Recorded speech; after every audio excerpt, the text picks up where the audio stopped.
Oh, sedap betul tu pakcik. Sehingga menjilat jari. Assalamualaikum. Salam. Nak tanya sikit pakcik boleh? Ya.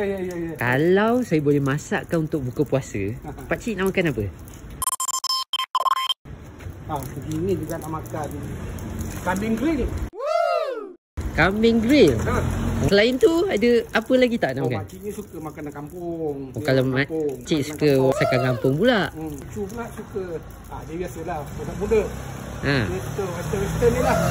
Banyak pula tu Okey. Kalau macam tu, pakcik siap-siap, jap lagi ikut saya boleh tak? Mana tu? Saya bawakan makcik makan semua ni ada. Biar betul. Betul. Tempat ni semua yang pakcik cakap tadi ada. Boleh? Tak jauh lah, dekat sini je. Okey?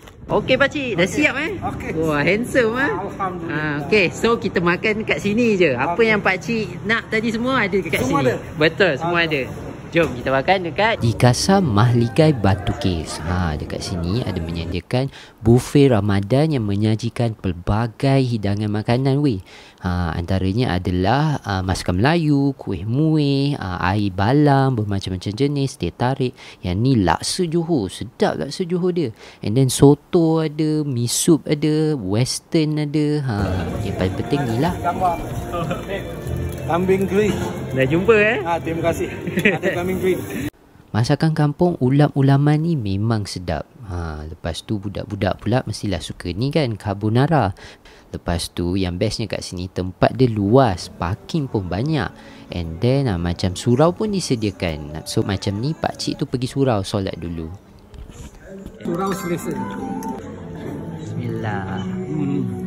Kambing grill pakcik? Manis. Terbaik. Sedap. Buah ni sedap. Okey. Oh, sedap betul tu pakcik. Sehingga menjilat jari. Wah, leceh lah pakcik. Tunjukkan sedap makan di sini.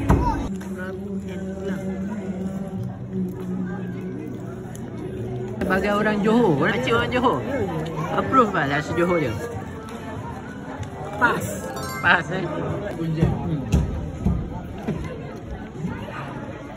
Apa rasa dia?